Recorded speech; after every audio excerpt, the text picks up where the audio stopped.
Welcome in. I'm Lynn Jarman Johnson with Consumers Credit Union. From finance to fitness and making sure you don't get fraud in any way in your life. That's what we've got with Money I'm Home. Hey, joining us right now is Kristy Desimone. Now, Kristy has been with us. We're doing a series on fraud prevention. We have had so many great comments, Kristy, about your information and the background that you have. Thanks for being with us today. Yeah, of course. So happy to be here with everybody. Now, I'll tell you what, you've got a really important topic because I know for a fact that there are times when even I will be, and I think I'm pretty, knowledgeable about fraud, but I'll be, surfing or all of a sudden I'll get an email and something online catches my attention and I, click on it. And then all of a sudden I realize, oh my goodness, this is someone trying to defraud me. Things look so real though. Like you might see a PayPal account that you are on PayPal, but it's really not PayPal. What's going on out there? Yeah, so a lot of times fraudsters use banners of different companies to appear like they're from Microsoft or Norton in order to gain access and say, hey, like, we need to take a look at your computer. Sometimes they can ask you to download apps and things that give them the ability to remote into your computer. And then they can see everything, your online banking, all of that stuff. So it can be kind of scary out there. I like the fact, we're extremely careful at consumers, which sometimes can be frustrating, right? If you all of a sudden have all these two-factor authentications, things like that. But it's very important when you're thinking about your own finances, how important it is to stay on top of what those fraudsters are trying to do online. Right, it really is. And number one thing that they do these days is online loan scams where they ask you for your information. They're like, hey, we're going to give you a loan. We're here to help you out. We know this time is tough. And they'll ask for your username and password to your online banking. And right there, that's the number one thing we tell members is any reputable loan company is never going to ask for that information specifically. So they'll log in and deposit a fraud check and ask the member to send some funds back via gift card.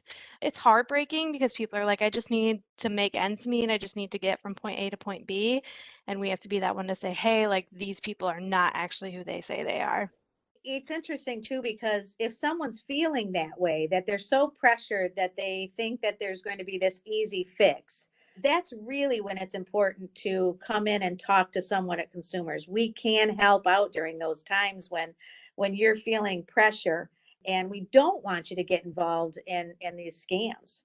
Right. We offer so many great different opportunities for members to try and catch up. We have a great collections team that works with members and really tries to get them back on track if something's happened. So, in those moments where you're like, I really need some help, just stop into an office, right? Just come in and talk to us before trying to find an option online through a loan company. Come and talk to us first and see what we can help you with. I love to say that it's time to stop being worried about talking openly about money, that you can have an open conversation, a trusted conversation with someone who can help you out. I give an example of being at a dinner party a couple of weeks ago, and very reputable individual who, is doing everything right in their life and got caught up in something that was a scam, was so embarrassed. And the point is, there is not embarrassment there. There is instead is, how can you get out of this, and how can you see the signs, and what are those red flags, Kristy? Right. And the big red flag is asking to send money back in any shape or form, especially with gift cards. I've seen an increase in fraudsters wanting gift cards, so they'll say, "Hey, go buy a bunch of these gift cards, scrape off those back numbers, send them to me." And the worst part is once those funds are gone, they're gone. You can't get funds back to the gift card. So that is a huge red flag. And asking for any of your information for online banking or even your personal email information for a password on your email, that there is a huge red flag that something is not right and you need to pause and just think about it and reach out to us. When you hear of these things, Chrissy, how long does it take to kind of get out of the system? Like, is there any, let's say you had mentioned right at the beginning about somebody who can come on and all of a sudden attach something to your computer. How do you know if that's even the case until it's too late? Well, sometimes, like, I've heard members talk about how they're like, I don't even have this service, but I called anyways, just like, hey, it's on my computer. And then all of a sudden a light bulb went off and said, oh my gosh, I don't have this service. I don't have this power company. Why are they calling me? So that's a great way to think about it too. Like, is it something that you use personally? If it's not, then close that laptop and then call us and figure it out from there. But it can be really convincing, which is why I think people get embarrassed is that it is so convincing, but they think they're the only ones that fall for it. And we know that that's not true. I just mentioned PayPal. So here's a great example, right? If you have a PayPal account, and Kristy just mentioned, all of a sudden you get this beautiful email that says, we need to check on something very important in your account. And you know, you're thinking, well, I'm going to use it. So yeah, I want to check on it. I literally clicked the button. But you know what I remembered, Kristy? I remembered What? your education. I remembered you said, look at the URL. Yeah. Make sure that the URL is literally what it says it is. And mine wasn't even close. And I kind of grinned and I said, thank you, Kristy, Yes. because this, you know, anybody this can happen to. Right. And typically I don't click on any links in emails because I don't feel comfortable doing that. I will then go and to the company's website and find their contact number and reach out to them that way because you can't, they look so convincing that you're like, I'm ready to click on this.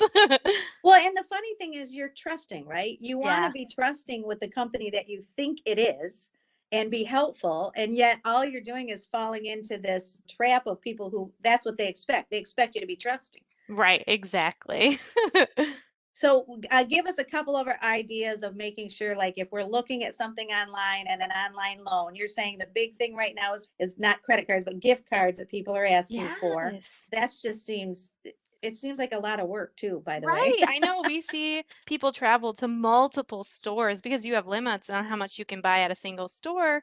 So if you find yourself traveling to multiple different stores in order to make up for some type of money you have to send someone, there needs to be a pause moment. Hey, why am I doing this? Why am I driving to 6, 7 stores to get gift cards for someone that I don't know, right? Someone you've never met. And you know what? If you are listening and you have done that, or you know someone who's done that, please feel free, whether you're a member or not, stop in our office or call us. We can help you out. We can at least help you get back to feeling like you're in control of your finances. Right, agreed. And sometimes too, stores have started to put signs up that say, hey, like if you're purchasing a gift card for someone you don't know or to give money to somebody, stop for a second and let us know so that we can help you out because it is so common these days. Well, Kristy, thank you so much. And we're going to be back next month and we're going to be focusing again. What's our topic next month? Our topic is going to be, oh no, I'm scammed. What do I do now? And we'll give you some tips on what to do in order to recover from that. Kristy Desimone, she is, I'm telling you, a fraud specialist doesn't even come close to saying what your gifts are. Thank you so much. Thanks, Lynn. I'm Lynn Jarman Johnson with Consumers Credit Union. From finance to fitness, money, I'm home. Thank you, Jake Esselink, for your production skills. Hope everybody has a great week.